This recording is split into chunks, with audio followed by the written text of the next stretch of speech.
ফিরে এলাম আবার আপনাদের সামনে।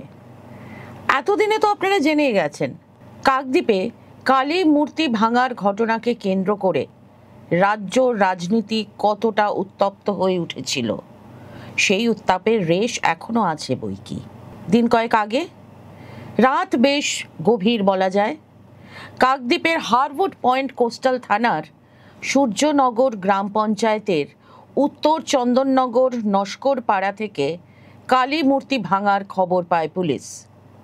ঘটনাস্থলে যায় খবর পেয়েই, কিন্তু ততক্ষণে যা হওয়ার হয়ে গেছে। ওই ঘটনার কিছুক্ষণের মধ্যেই সাম্প্রদায়িক উত্তেজনা ছড়িয়ে পড়ে প্রবলভাবে। ভাঙা কালী মূর্তিটি 117 নম্বর জাতীয় সড়কের ওপর রেখে রাস্তা অবরোধ করা হয়। এরপর আসরে নেমে পড়ে কারা? অত্যন্ত নিন্দনীয় এবং দুর্ভাগ্যজনক এই ঘটনাটিকে ব্যবহার করে ধর্মীয় বিভাজন সৃষ্টি করতে উঠে পড়ে লাগে বিজেপি এবং আরএসএস নেতৃত্ব। শুভেন্দু অধিকারী থেকে শ্রমিক ভট্টাচার্য, সকলেরই সুর তখন মধ্য গগনে, একেবারে গেল রব। তো কি দাঁড়ালো? মা কালীর মূর্তি কোনো মুসলমান ভাঙেনি, ভেঙেছে একজন হিন্দু। অর্থাৎ বিজেপি আরএসএস এর সাম্প্রদায়িক প্রচারের বেলুন ফুস করে ফুটো হয়ে গেল কাকদ্বীপের ঘটনায়। এবার হালে পানি না পেয়ে বিজেপি এখন প্রচার করছে রাজ্য পুলিশ অকর্মণ্য, তাদের কোনো বিশ্বাসযোগ্যতা নেই, কোনো হিন্দু কালী মূর্তি ভাঙতেই পারে না। ঘটনার গতি অন্যদিকে ঘোরাতেই নারায়ণকে গ্রেপ্তার করা হয়েছে। এই এপিসোড দেখতে দেখতে বা না দেখেই খেয়াল করে দেখুন না, প্রচুর বেতনভোগ ট্রোল ঝাঁপিয়ে পড়ে একই কথা বলছে, আর আমাকে তাদের শিক্ষা দীক্ষা অনুযায়ী বিশুদ্ধ ভাষায় গালিগালাজ করছে। তাতে অবশ্য আমাদের এক্সট্রা বিনোদনই হয়, রাগ হয় না, করুণা হয়, এদের জন্য হাসিও পায়। সে যাকে, রাজ্য পুলিশের বিশ্বাসযোগ্যতা যে নেই আরজিকর কাণ্ডের পরে তা আর নতুন করে বলার দরকার পড়ে না।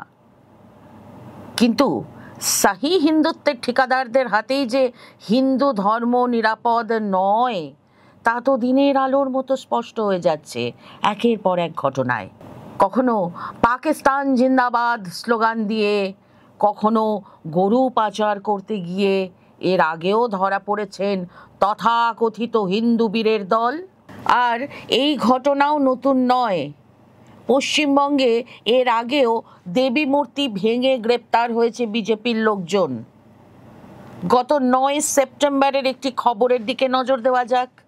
টাইমস অফ ইন্ডিয়ার সংবাদদাতা খবর দিচ্ছেন, পুলিশি অভিযানে আওরাইয়া এলাকা থেকে 16 জন গরু পাচারকারী গ্রেপ্তার হয়েছে এবং 51টা গরু উদ্ধার করা হয়েছে। পুলিশের সঙ্গে সংঘর্ষে রঘুবীর নামে একজন পাচারকারী গুলিবিদ্ধ হয়ে আহত হয়, তাকে গ্রেপ্তারও করা হয়। রঘুবীরের 9 জন সহযোগীকেও আটক করা হয়েছে। পুলিশ জানিয়েছে এই দলটি বেওয়ারিশ গবাদি পশু ধরে রাজস্থানের পাচারকারীদের কাছে বিক্রি করত। সেখান থেকে জবাইয়ের জন্য গরুগুলো অন্যান্য রাজ্যে পাঠানো হতো। প্রায় একই এলাকার আরও একটা খবর জানতে পারলাম। গত 6 সেপ্টেম্বর শ্যামপুর রোডে উল্টে যাওয়া একটি কন্টেইনারে 14টা মৃত গবাদি পশু পাওয়া যায়, যার মধ্যে 6টা গরু এবং 8টা ষাঁড় ছিল। আহত 3টে ষাঁড়কে আশ্রয় কেন্দ্রে পাঠানো হয়। আওরাইয়া পুলিশ সুপার অপরাধীদের ধরার জন্য 3টে দল গঠন করেন।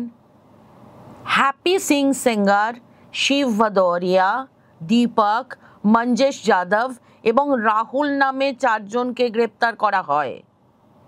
7 সেপ্টেম্বর এরওয়া কাটরা পুলিশ আরও 6 জন পাচারকারীকে গ্রেপ্তার করে। তাদের কাছ থেকে 48টা গরু উদ্ধার হয়। গ্রেপ্তার হওয়া দুষ্কৃতীদের নাম অর্জুন, কাল্লু, মুকেশ, জাদি ওরফে নয়না, কাল্লো এবং বাচ্চু। তাহলে কি দেখা গেল? গোমাতার প্রতি তার সন্তানরা বোধহয় তেমন সদয় নন, যত্রতত্র মাকে বেচে দিচ্ছেন পয়সার লোভে। আচ্ছা, এবার পাশাপাশি দুটো খবরে চোখ রাখা যাক। 1 মার্চ 2025 এক্সপ্রেস ট্রিবিউন খবর করল, ইন্ডিয়া পাকিস্তান ক্রিকেট ম্যাচ চলাকালীন মুসলমান সম্প্রদায়ের এক ব্যক্তি নিজের বাড়িতে বসে খেলা দেখতে দেখতে পাকিস্তান জিন্দাবাদ ধ্বনি দেন। ফলে উগ্র হিন্দুত্ববাদীরা তার বাড়ি ভাঙচুর করে। মুসলিম হয়ে এদেশে পাকিস্তান ক্রিকেট টিমকে সমর্থন করা মহাপাপ, সন্দেহ নেই। কিন্তু 19 মে 2025 হিন্দুস্তান টাইমসের খবর বলছে, আগ্রা শাহগঞ্জে তিরঙ্গা যাত্রায় পাকিস্তান জিন্দাবাদ স্লোগান দেওয়ার জন্য 2 জনকে গ্রেপ্তার করেছে আগ্রা পুলিশ। ধৃতদের নাম গোপাল চাহার এবং অর্জুন গর্জ।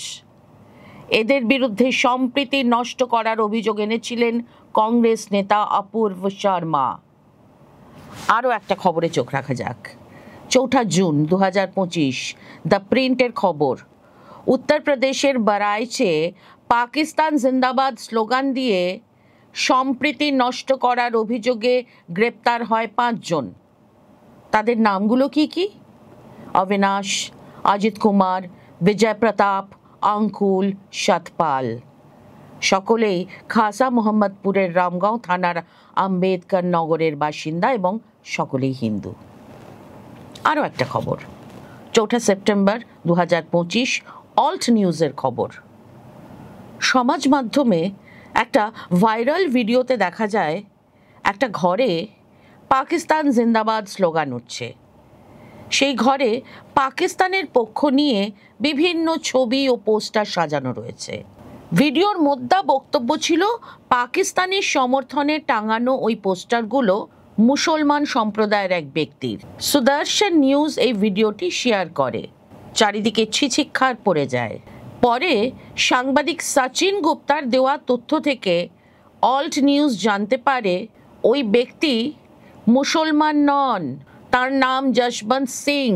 মন দিয়ে শুনুন, পাকিস্তানের পোস্টার টাঙানো ওই ঘরের বাসিন্দা কোনো মুসলমান নন, খাঁটি হিন্দু, নাম যশবন্ত সিং। এমন ঘটনা একটা দুটো নয়, অজস্র।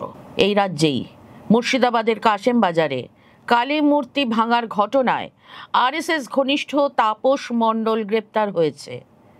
চাপড়ায় সরস্বতী মূর্তি ভেঙে ধরা পড়েছে বিজেপির পঞ্চায়েত সদস্য প্রসেনজিৎ বসু। আর এবার সামনে এলো কাকদ্বীপে কালী মূর্তি ভাঙার ঘটনা। আসলে কি বা করবে? সামনেই বিধানসভা নির্বাচন। বিভাজনের রাজনীতি ছাড়া বিজেপির হাতে আর কোনো অস্ত্র নেই। তৃণমূলের অপশাসন ও দুর্নীতিতে রাজ্যের মানুষ তিতিবিরক্ত। বিজেপি এই তাসটাই খেলতে চাইছে। কিন্তু বিজেপি কি আদৌ বিকল্প হতে পারে? যে শুভেন্দু অধিকারী এখন দিবারাত্রি মমতা বন্দ্যোপাধ্যায়ের বিরুদ্ধে সোচ্চার, মাত্র কয়েক বছর আগেই তিনি ছিলেন তৃণমূলের নাম্বার 2। নারদা থেকে সারদা, ভোট চুরি থেকে চাকরি চুরি, তৃণমূলের যাবতীয় কলঙ্কের কালি শুভেন্দুর গায়েও লেগে আছে। ফলে বিজেপি সর্বশক্তি দিয়ে সাম্প্রদায়িক বিভাজনের তাস খেলতে চাইছে মুসলমানদের শত্রু হিসাবে তুলে ধরতে। কিন্তু বাংলা যে বড় কঠিন ঠাঁই। এই মাটিতে শ্যামা সঙ্গীত লেখেন কাজী নজরুল ইসলাম। এই মাটিতে হিন্দু মেয়ের বিয়েতে বাজে বিসমিল্লাহর সানাই। বিজেপির বিভাজনের রাজনীতি এখানে আদৌ সুবিধা করতে পারবে তো? নজর রাখবো আমরা। আপনারাও সঙ্গে থাকুন।